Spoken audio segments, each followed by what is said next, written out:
Welcome to another episode of The Couch Coach. You're about to watch a real, one-on-one coaching call with me and an Ivy Industry member, which is part of our efforts to help flippers unlock their flipping potential. Ivy Industry blends a weekly mastermind with personalized sessions like this so that flippers can get the tailored guidance they need to reach the next level. If you're curious or interested, just click on the Ivy Industry link below and start your application today. I'll see you on the other side. So what's top of mind for you today? How can I help? You were kind of describing like my exact situation last week about being capped off at a certain point, the amount of couches we can move, even with the warehouse and a couple guys. So I'm trying to figure out if it's like something to break through that. Mm-hmm. Which what I'm getting at is just kind of moving into new furniture. Yeah, so like every flipper gets started on Facebook Marketplace, but in order to get to that next level, and you see various examples of this, like people that have gone to that next level, they're all doing something similar, which is like they're off of Facebook Marketplace when it comes to sourcing and selling. Right. My belief is that you have to do both. You have to stop sourcing on Facebook and you have to stop selling on Facebook Marketplace, but it's easier if you start with the selling. Selling the inventory? Like it's less risky to start working on evolving your sales and marketing tactics to expand beyond Facebook Marketplace than it is to start sourcing new products. Because let's say you buy a load of B stock, you buy like a truckload of new products. If you don't feel confident that you can move those products, you could end up stuck with them, and then that sets you back financially. Whereas it's always good and incremental. Like you can always make an incremental improvement on your business by working on your branding and your marketing. Right. And that's almost always going to pay dividends. Cool. Right? Like, yeah. So you may not, like, for example, the first $100 you spend on ads may not yield any results. And so in a way it feels like, well, I wasted $100, but that's the only way you're going to learn how to actually run ads and be able to market your business successfully. Right. So yeah, I mean, if you keep losing money, spending money on ads, then it's an absolute failure. Then it is a failure. But if you're spending that money and you're learning from it and you're making adjustments, then it's actually getting you closer to where you want to be. And this is not a one size fits all prescription. Like obviously you could start off by, picking up getting some different inventory from different sources other than Facebook, and then just plopping it in and seeing how that works for your business. And sometimes just having that pressure of having the inventory is going to, force you to think about how to sell it. Right. Maybe that is like a better fit for your overall learning style. But if you're to think about like, how can I start proving something out with the least amount of upfront investment, it's probably going to start with an adjustment on the sales and marketing side of your business, right? So let's think about that. Like today, how do you find customers? Just word of mouth, through our website or through Facebook. But it's primarily through Facebook at the moment, if I'm being honest. But I do have a website and everything's all squared away with that. It's all set up and good, but I haven't run any ads to it or anything. So okay. And it's on Shopify, I can see. Okay. I mean, your website's good. Your website looks good. Yeah, I can see you have your inventory posted here, and you're using the listing manager, right? Yeah, I am. And then do you use that to like synchronize Facebook and your website as well? So yeah, exactly. I just post on both and run it. Okay. One thing I'm noticing right away is you're like at an ultra low price point. Yeah, I mean, I just dropped a lot of them, just because we just reposted all of them, and they've been sitting for a while. So I kind of just wanted to move everything. But these prices are definitely not normal. They should be, close to double them, to be honest. But I'm just trying to get rid of some inventory. I see. And so let's say you have like 30 couches available for sale right now? Yeah, about so. And then do you have more that are in stock or like that like in the warehouse but not ready for sale? There's only one that's not ready, and we just got that yesterday, so we process same day, next day. And you're finding couches on Facebook? Yeah, at the moment. We did have a few B stock loads, Probably 3 or 4, but we've sold pretty much everything. Okay. But I just don't feel like B stock is our thing in the business. So I mean, the Stevenson brothers out in Colorado Springs, yeah, I think they do exclusively B stock, but they have like a contract with them, right? exactly. Yeah, And so I assume that means like it's much harder for you to get your hands on the yeah. I relevant. mean, they're pretty much coming to them Mm-hmm. to set that up, but I'm bidding on the auctions and whatnot. So Mm-hmm. And then all this stuff is you're finding on Facebook. yeah, pretty much everything at the moment. You getting it for free. Yep, majority of them. Nicer ones, yeah, maybe you spend $100, Mm-hmm. 150, but typically it's pretty much free. Okay, so looking at your current product mix, I mean, it's pretty. You're going for like big sectionals, affordable, and you're marketing more towards like a low end customer. Right, and I want to do the opposite of that, really, to be honest, Mm-hmm. because the more money customers have, they usually are easier to deal with, and the whole nine. So Mm-hmm. So, like, if you think about where you're trying to go and where the business is at today, it's like total opposites, right? 100%.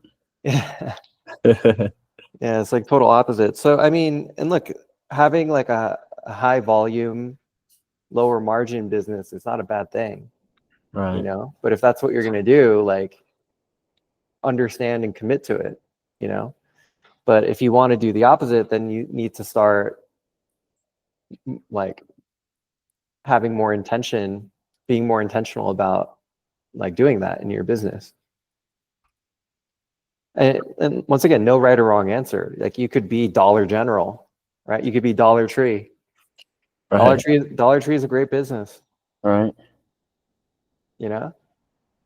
Like, do you want to be Dollar Tree or do you want to be like, I don't know, Target? I guess Target's not that high end, but you know what I'm saying. Yeah. I mean, I guess I should start with some trying to sell you better, like running ads and stuff, I guess. But also, if I'm still sourcing through Facebook, it's kind of, I mean, when I look at your inventory right now, I'm like, he got all this shit for free. yeah, Yeah, pretty much. yeah. So like, if you're just picking up whatever you can for free, uh, we talked about this last week in the mastermind. If you're just picking up whatever you can for free, you're not making really intentional choices about a style or aesthetic or who your end customers are and like what their taste might be. You're just kind of taking whatever you can get your hands on that like is couch shaped and you can sit on and is like okay condition.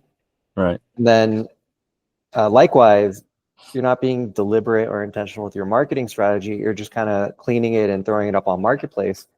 And then you're getting exposure to all kinds of different customers, right?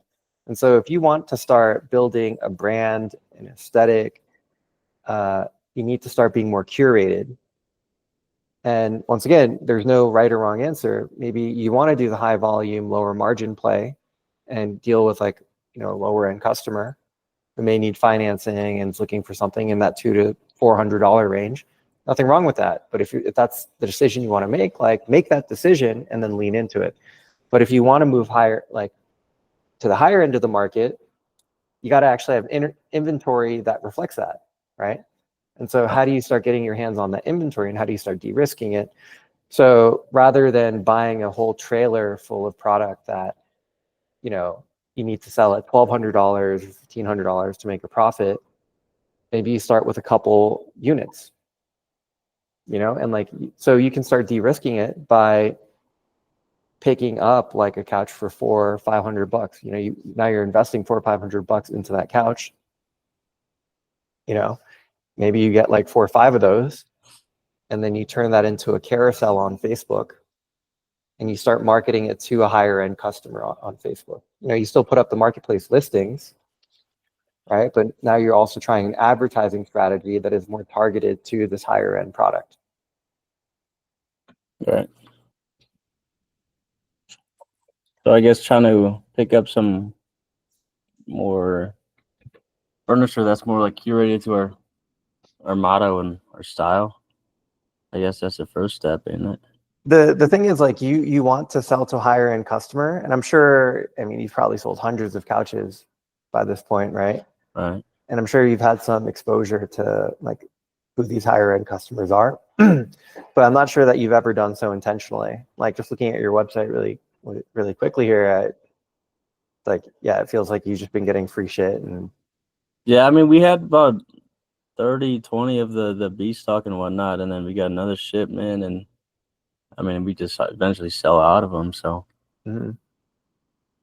So what is your, like, why do you say you want to deal with the higher end customer?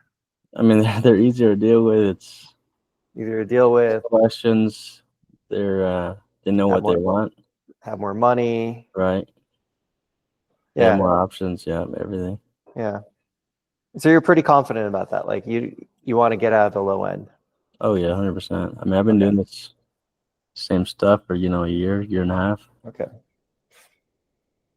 Okay. I mean, because you could scale up the low end too, right? Like, and the way you probably do that is you have to run like pickup ads. You have to start developing relationships with Right. local furniture stores, local apartment complexes, property managers, and then you get deal flow. Like, you get like free pickup deal flow, and like there are people that have scaled up that model too. So for example, the Good Couch guys, they're out in Denver, right? Like, Good Couch is out in Denver. That's Yeah. exactly their model, right? I think they're doing anywhere from like $500,000 to $1 million in sales, just on free pickup leads. So you could do the same thing. There's a model there, but you don't seem convinced. Like, Yeah, and I definitely want to move to like newer stuff. okay, all right. So simple Eventually decision. our own stuff. Yeah. Yeah. Well, it makes it easy then, right? Like, you know what you want. So the question is like, what's stopping you? And I guess you tell me, like, yeah, I know you have some capital too, so you could go buy a new trailer if you wanted. Right. I Right. guess like once I do get the inventory, it's like I need to be able to market it and be able to actually sell it, Mm-hmm. So that's another thing. So I guess marketing and then sourcing new stuff is pretty much the bottleneck. Mm-hmm. Well, But if having it, like a consistent source is also a big thing. yeah. Well, if you figure out how to sell new, right? Like, that presumably will always exist. Like, once you establish a relationship with the supplier of new products, that's the great thing about new, is that you can always get more where that came from. Right. It's probably going to be lower margin. With new product, you should probably expect 30 to 50% margin. With liquidations, I think you can expect 100%, maybe all the way up to 200% margins. Right. And then with like used, you're used to getting like 300 to 400% margins, right? That's probably Yeah. the range of like. But the nice thing about new, once again, is like, let's say you order a truckload and then you're able to sell it, maybe not as quickly as you want at first, but like fast enough. Like, you can always order more. There's more where that came from. The exact same thing, that you had already paid for. You can get exactly more of that. So maybe it sounds like the thing that stopped you before is not like lack of capital, or maybe even like the overall desire to cater to a higher end customer, but just like the awareness that you needed to do something. Right. Yeah. And per our discussion at the mastermind last week, something like woke up, right? And you're like, okay, this describes my situation exactly, Yeah. and I'm doing the same thing expecting a different result. I'm not getting a better result. Like, I need to change something. And so now you're like, okay, like, let me figure something out. Is that about Yeah. right? Oh yeah. Cool. Okay, so I mean, I think there are two ways. There are two main ways that you go about it, right? Like you do like a slower, de-risked approach, or you kind of just figure out where you can jump in. And so the slower de-risked approach is you start buying inventory that is a little bit higher end on your local marketplaces. And then you're also posting those deals on your local marketplaces.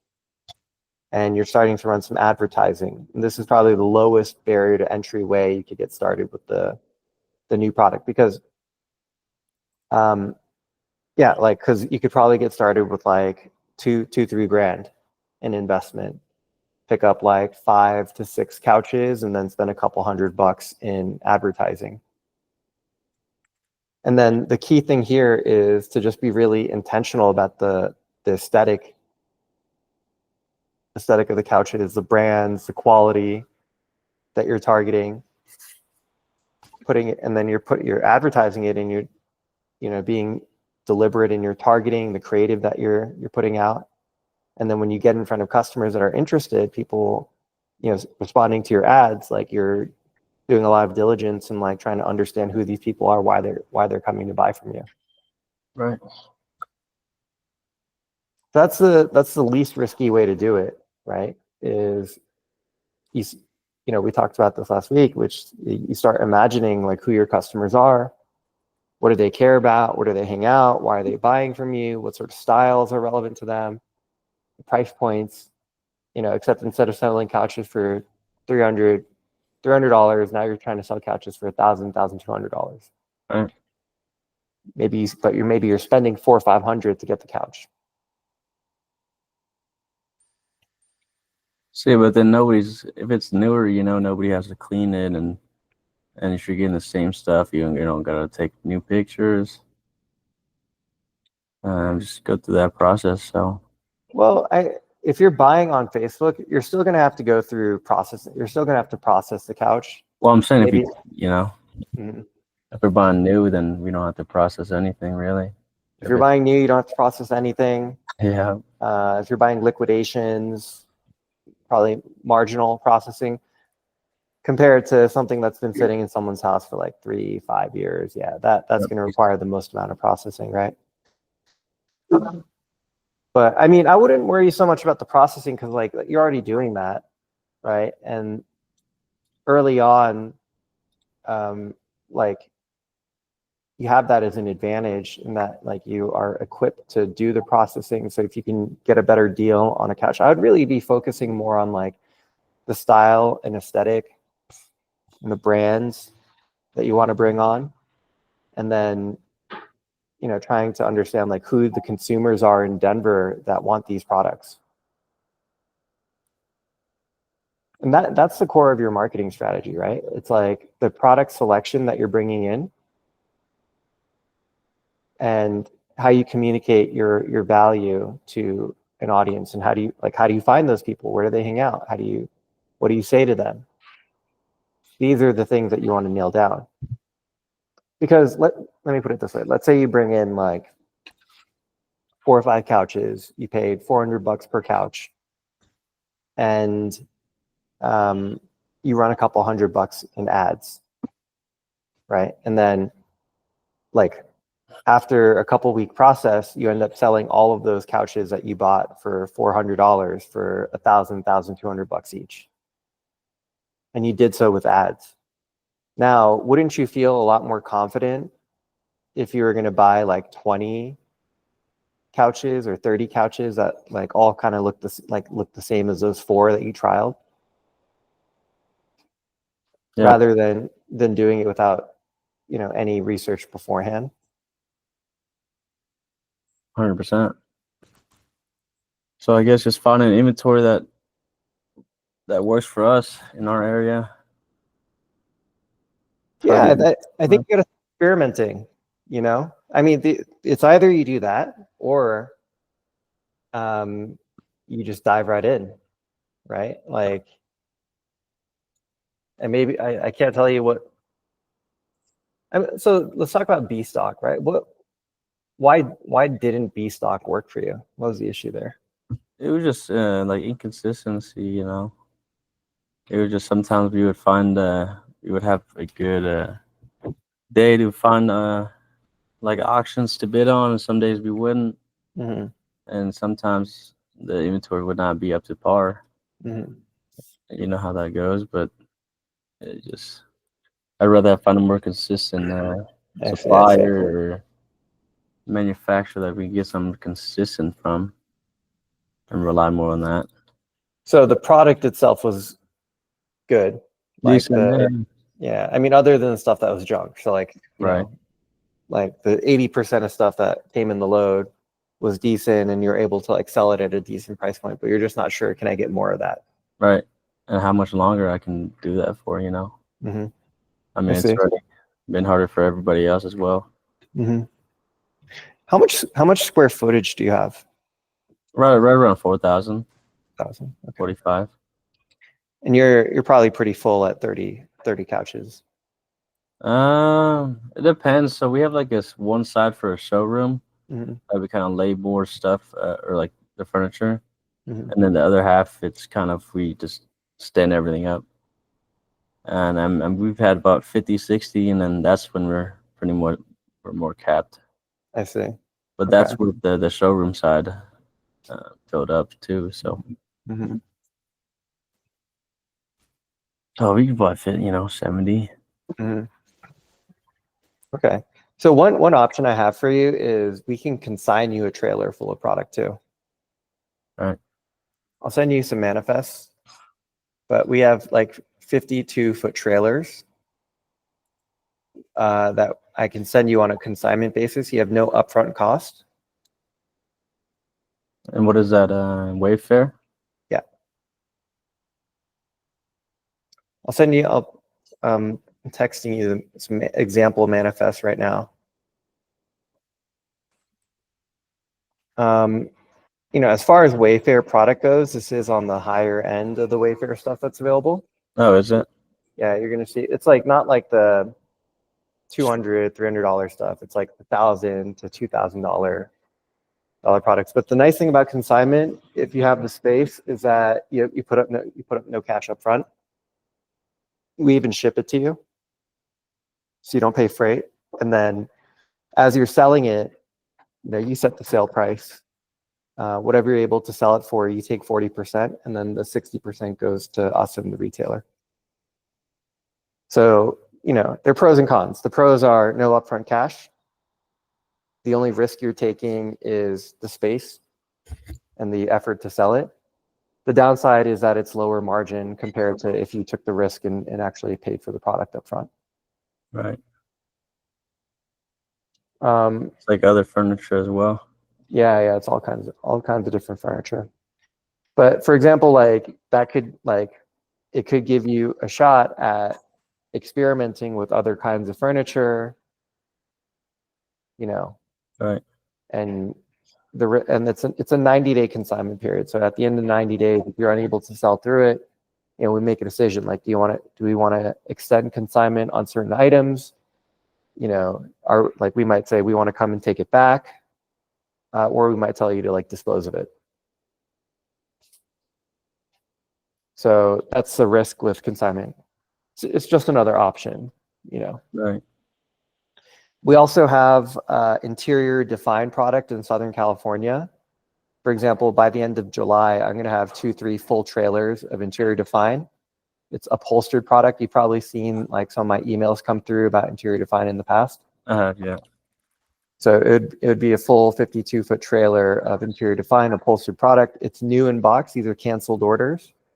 So it's like, they had customers that wanted the product, they ordered it, but then they canceled the order before it arrived to the customer. They're canceled orders, but they're new in box. And they want 28% of retail for that, but it is all new. Right. Your cost on interior define would probably be around 20,000 plus freight, so maybe like 22, 23,000. So it's definitely a jump, if you're not already buying trailers, but it is good quality stuff, and it's very popular with our network. Like typically when I get an interior defined trailer, it sells out immediately. Because people have like gotten them, and You know, Right. for like the brand recognition and the price point, they know they can double their money. How long does it typically take to sell? Do you know? A month for everything, for like the whole truckload? For like our customers to sell it, Yeah, I mean it depends, obviously, but yeah, like a month. yeah. I think people like I know people have like gotten trailers and sold through most of it in like a single week. Right. You know. So yeah, that's an option, but like um yeah, if if I were you, right, what I would be doing is the first approach that I suggested, which is like I start thinking about the customers that I want to do business with. And I use any of the information in the past, my past interactions with like this higher end kind of customer and the kind of inventory that they've been receptive to. And I start being more intentional about my selection when I'm looking through deals on marketplace to try and curate more of a, more inventory that fits that criteria instead of just taking in anything that's free. And I look at it as a learning opportunity, as opposed to I need to bring these on and at a certain price point in order for it to fit my business model and for me to make money, because that's the way you've been operating. But the problem is you're not learning anything by doing that. Yeah. Right. So being more intentional with like the inventory you're bringing in and trying to learn something as opposed to just make a quick flip for $200-300. And if you do that for a period of like 1, 2, 3 months, you flip like 15, 20 sectionals that are all like higher end, mid-century modern, that you have to pay a little bit more money for. And like most importantly, you're able to sell to a higher end customer for $1,200. That's going to give you confidence about what works in your market for higher end product, and therefore what you need to be looking for to bring in as you're searching for a liquidation or like new product wholesaler. Right. Cool. So I think it starts with like the product mix. Start experimenting there, trying to bring in different products, and then the next step after that is once you have those products, figure out how to market it. And then of course, just posting those deals on marketplace, that's going to give you some leverage. It's going to produce some results, but you don't want to stop there. You want to think about how to connect directly to your customers through like ads or some other tactic. Probably ads, probably Facebook, Google ads. I think actually you could run Google ads and probably get some results too. Yeah, we have good reviews. I mean, yeah, you have great reviews. Your website's nice, it's clean. The problem that most people have with Google ads is that their website sucks. right. Yeah, your website's good. You could and like it's not hard to set up a Google ads campaign. Yeah. So I mean, I guess you think we should start with just furniture that's like on the higher end from Facebook still for now, and then start running Google ads to see if That plus some Facebook ads. Have you done any ads other than Boost? nope, nothing, man. Just Yeah. the mouth. Yeah, I mean, look, you're a smart guy. I think you just need. I think you got comfortable, Yeah, 100%. and you got comfortable, and things are working, and you're making money. I mean, you run a profitable business, but you're also kind of plateaued, So you did things pretty much exactly right in that, you took your flipping business to the maximum extent possible. Like the way you guys run and operate the business, actually it's good. Like you have like a process, you're organized, you have like a website, like like you are definitely you've done the most that you can with the current business model, right? Which is Yeah. sourcing and selling on Facebook. But now it's time to take that next step, the next evolution. Yeah. And so you need to start changing how you source and how you sell a little bit. True. Mhm. Yeah, I mean, I seen Jason. They do like new stuff as well. So You mean like Jason Lane? yeah, Yeah. I mean, they've cracked 100K a right. month. They're doing mostly new at this point, mostly new liquidations, right? I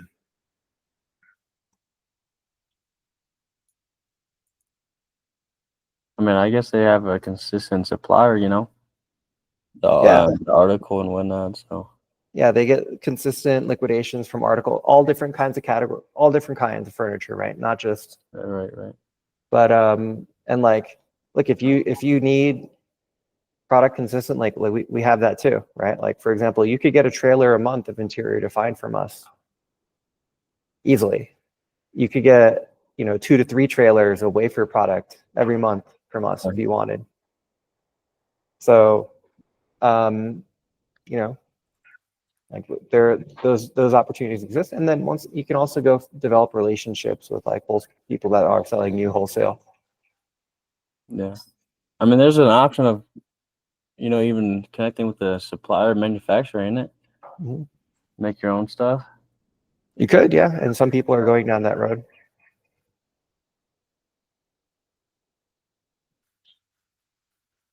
But yeah, I mean, before you get into that, it's like you gotta know your customer. You gotta know you have a vision, right? What do you want Mile High Furniture to represent? Right. What customers, what imagery does it evoke? And even some of the past sessions that we have done in the mastermind where we talk to like, the branding specialist or the marketing specialist, like those are all probably good sessions to rewatch. All the recording links are in your email.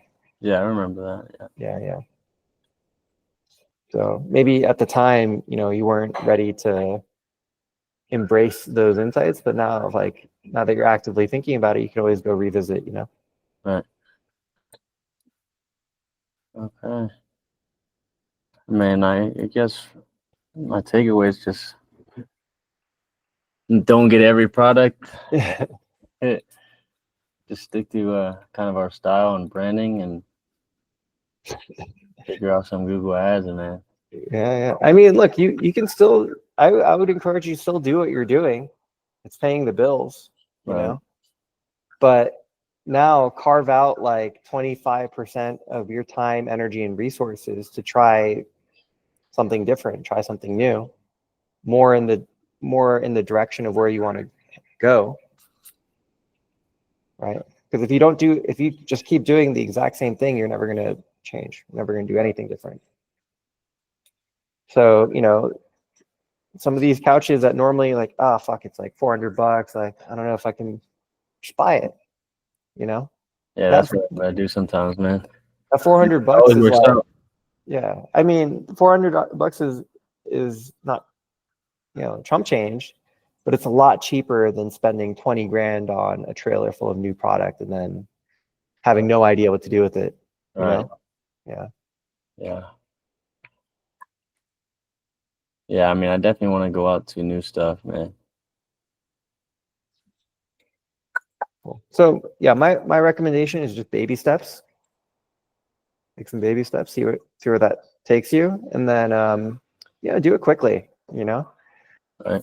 Yeah, I mean, you could pick up like 4 couches this week if you wanted to, and start experimenting. But the longer, like, you don't want it to be this really drawn out process. Like, like put some serious effort into it, and then by the end of the month, like you could even have like some pretty solid validation about if you're moving in the right direction or not. Right. And we can book another time chat again. Cool. Cool.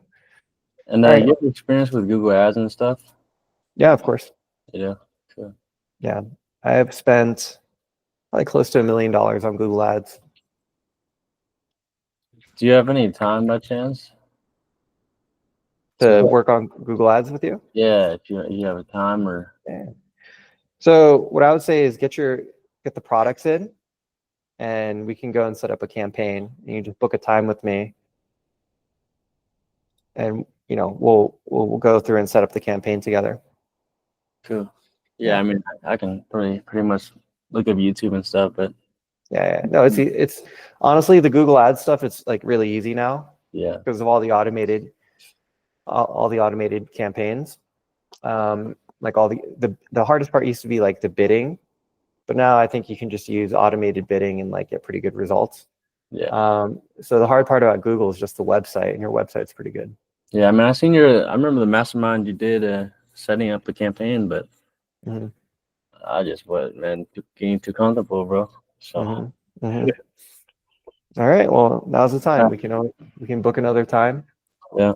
Get some of those products in. Get your website updated. We set up a campaign. Let it rock. Cool. Cool. All right. Well, I mean, what do you think I should do with the website? It's anything you suggest with the website?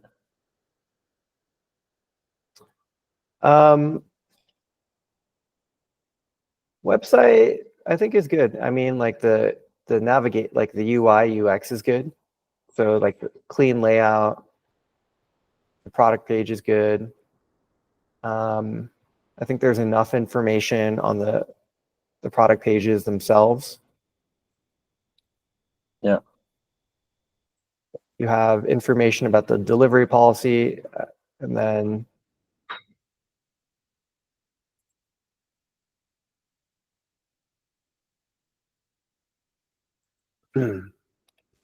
the only thing is like you probably need to add like a delivery product.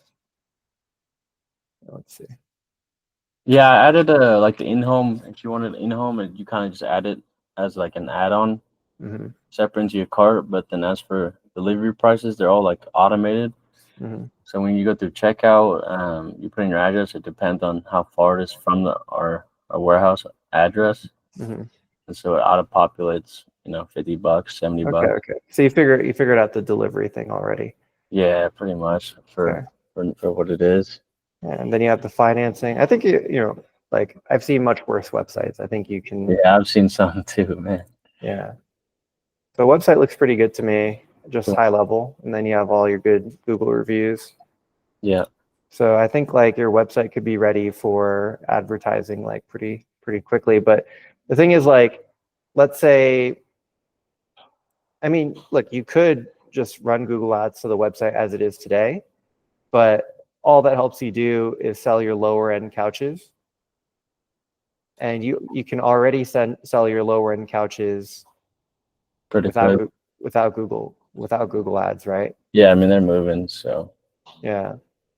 So like, yeah, you could run Google Ads today. I think it would be better if you get some of the higher end products that you want on first, and then try to sell those off the website.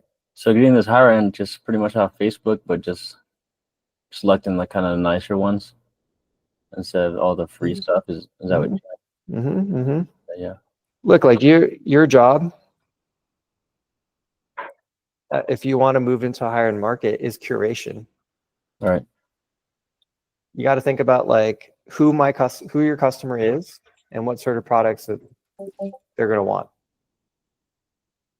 And then you make that accessible to them. It's like, right. Yeah. So you move from selling everything to everyone. Like when you're picking up whatever you can for free on Facebook Marketplace, like that's what you're doing. It's just whatever's free. That's what we're selling, right? Man, but I try to keep it like somewhat good stuff, but it kind of just ends up, whatever to get whatever, right? Whatever works best. They say beggars can't be choosers, right? Right, so. Exactly. I mean, it just worked before, but we're not growing. It's more plateau, just doing the same shit every day. Yeah. I mean, and if that's not a judgment, it's like maybe that's what you want to do, and there are people that have built $500,000 to almost 7-figure businesses just on free pickups, Right. Maybe that's what you want to do. There's no judgment. But I mean, growing it to 7-figure business and stuff. I feel like that's when you start getting to newer stuff. You're online. Yeah. Yeah. Well, you need, regardless, you need to source in different ways, even if Right. you're doing the free model, right? That means you need free pickup ads, or, you know, relationship furniture stores. Like, so it's possible to do, but you're not going to do it on Facebook, exclusively on Facebook. That's the key. So do you suggest for like marketing, just kind of starting on my own first with Google Ads, and then later on getting hiring somebody who's more specialized? To do your ads for you. Yeah, and like all that marketing and pay them every month, That's a personal decision. I mean, I feel like you're pretty young, like, but like Gen Z, tech savvy, Yeah, yeah, like, you're not like a 60-year-old guy who's yeah. doesn't know how to use his email. Like, I feel like you could figure it out, That being said, if you need a resource, we have really good resources. Like, we've started working with Grant Howard at Seven Figure Marketing.